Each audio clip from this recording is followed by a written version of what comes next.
people look at Gwella through the lens of product, because I'm sure a lot of people will. Like, how far off are they in, like, the perception of what you guys are doing versus what's actually going on, what you're building behind the front end? Like, how far off are people who assume that Gwella is mostly just churning product? So, like, how would I address people that might say, oh, Mojo, Gwella, you guys are just creating a consumer packaged good? Mm-hmm. Interesting. I mean, I've had a few conversations like that.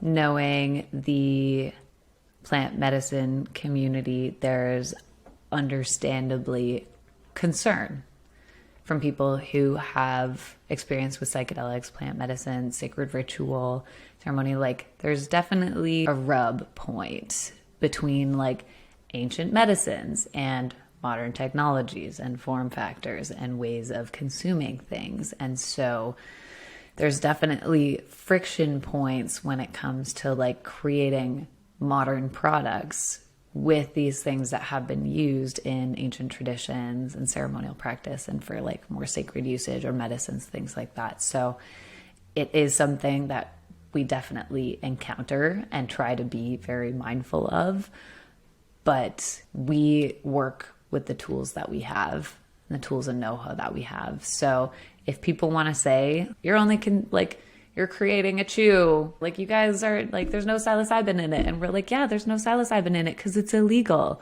But we still wanted to create something that was legal that people could enjoy and hopefully give them, like, positive health benefits while this illegal product is in the works. And obviously people can get their hands on the illegal stuff if they really want to. But for consumers who are still working through that destigmatization or concern or challenges with it, like, that's the whole point for us of creating access in other ways and creating education in other ways. You're always going to come up against something, and people will usually you're going to see what you're going to see. And we do our best to try to tell the story. I guess that's what it comes down to, is, like, creating that story around the brand, creating the story around the product that supports that notion of access and intentional usage and creation, and designing things that uplift and elevate these old systems or older systems of medicine, but make them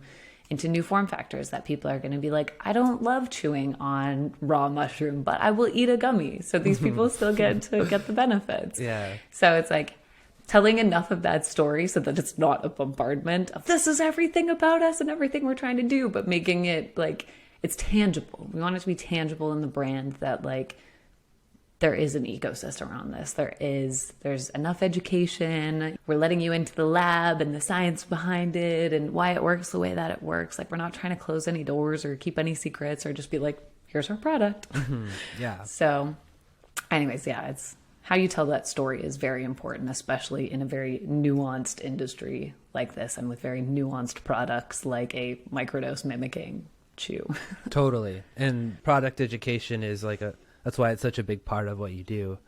I also would have just accepted that you just tell people to fuck off because it's none of their business. But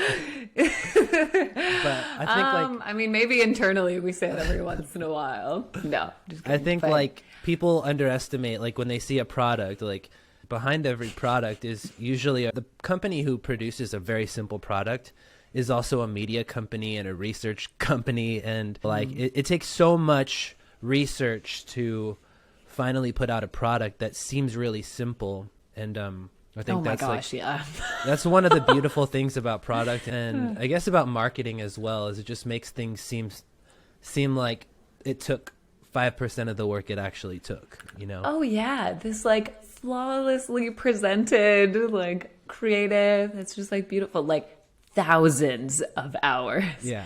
Thousands of hours. Like, our chief science officer started doing R&D on Mojo 10 years ago. It was actually, like, his passion project. And we re-brought it to life when we ended up, like, starting to work with him. But yeah, it's obviously maybe a little bit easier to tell people to F off. But I'm the daughter of a teacher.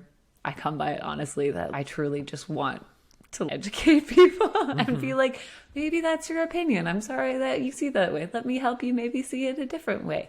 We can, I don't know. I like the whole idea of radical accountability, I guess I take very seriously, is that I'm accountable for my part of this relationship. And so as a company, we are half of a relationship and our consumers being the other half of that relationship. So if we're going to uphold our half of the relationship to a high caliber, then, you know, it means going into the trenches of the nuances, especially with the products or with products that are the types that they are. It's what we signed up for being in this field, in this industry, because it's so new, because of, there's so many nuances of it and a lot of history. So that's exciting. That's what makes it exciting. There's never a dull moment, that's for sure. When you have an industry where regulations are being created while you're building, that's it. There's always going to be change. Your business is going to have to be as dynamic as the changes are occurring, which is frequently. So that's it's a really interesting place to be. That it is, yeah. We always, I mean, especially like anyone that's worked in a startup, you can attest to the fact that like a lot of times you're building the plane while you're flying it.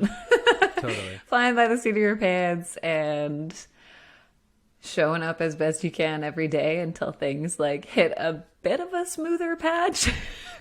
But they're few and far between for the first little bit. But yeah, it's rewarding and challenging all at the same time.